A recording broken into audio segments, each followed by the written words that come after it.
Stoveleg Media, igniting conversation.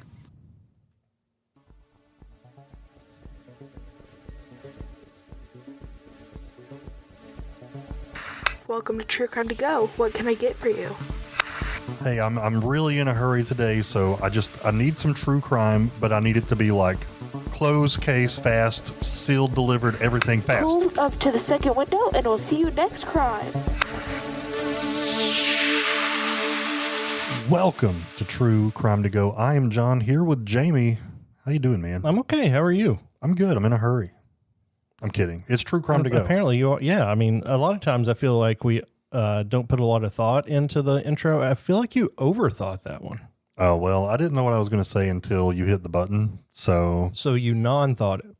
Yeah. Okay. That's what fair. did Michael Scott say? Sometimes I start sentences and I have no idea where they're going to end up. I do that so often in front of a microphone. It's a terrible idea, but yeah, this is this is one that happened on live television. Spoiler alert, every True Crime to Go this week, so the two that we have are going to be things that happened on live TV. I thought I was kind of in the mood for something like that, so I found you in a couple. the mood for that, or you just go down that TikTok? I went down that TikTok trail. Okay. And then I was in the mood, so both. Okay, no, I get it. Totally get it. Why don't you get us rolling?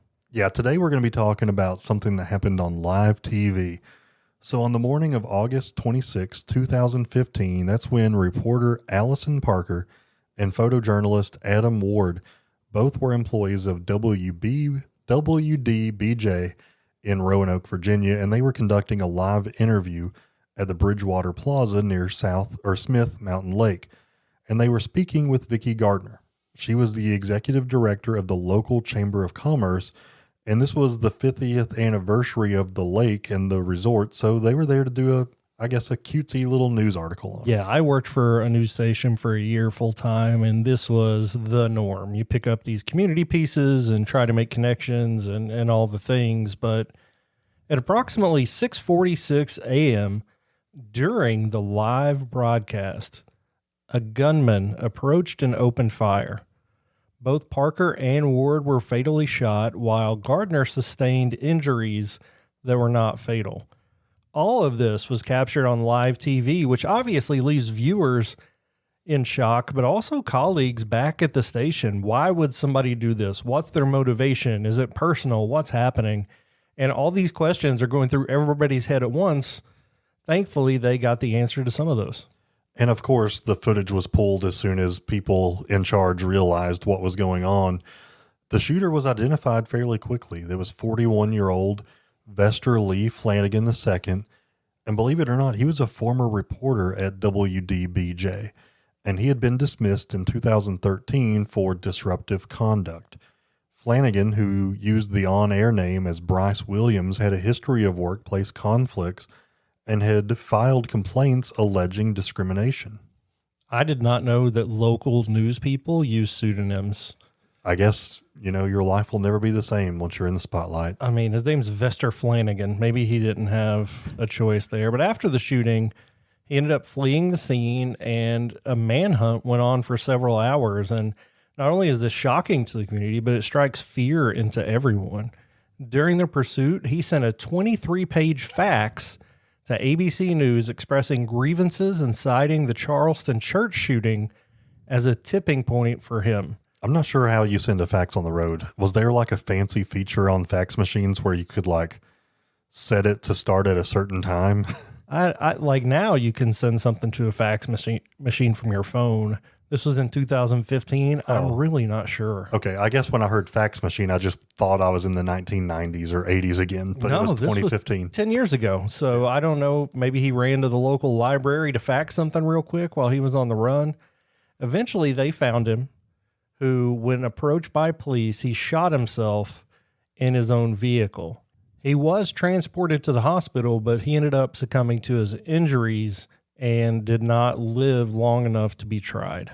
You can imagine the community rallied around the victims in this news station.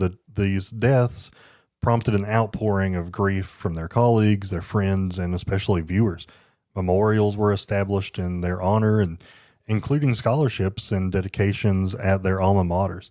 So this is something that it's a small community. I mean, they were there to kind of raise awareness of the 50th anniversary for this lake, and it couldn't have ended in a worse way.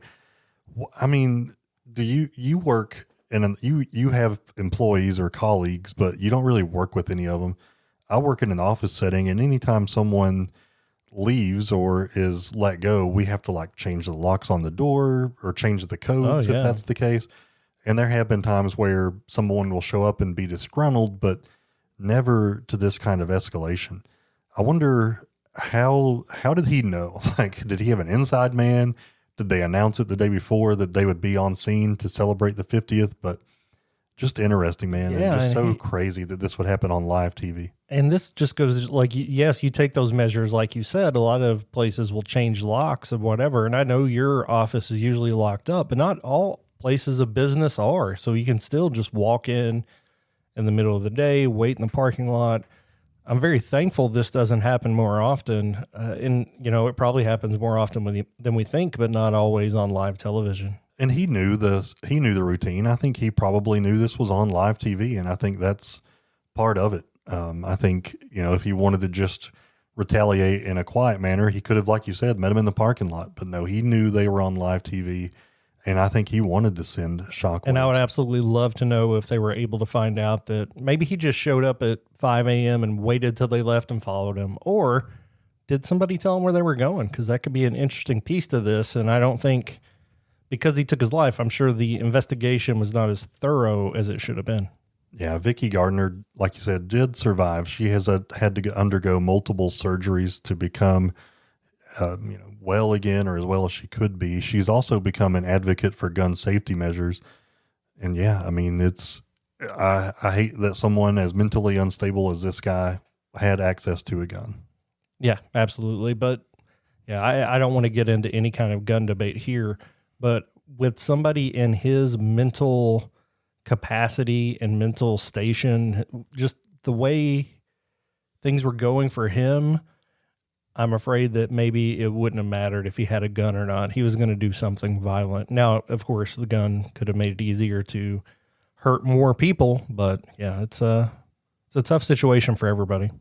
For sure. That one is wrapped up. Jamie, thank you for walking down this rabbit hole with me. And then Friday, we're going to have another horrifying case that was also caught on live TV. That will also be a crime story in 10 minutes or less. Would you like crime with that?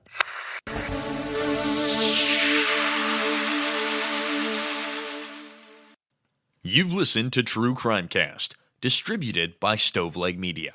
Check out stoveleg.com to find out more about your hosts and to find other podcasts to listen to. Stoveleg Media, igniting conversation.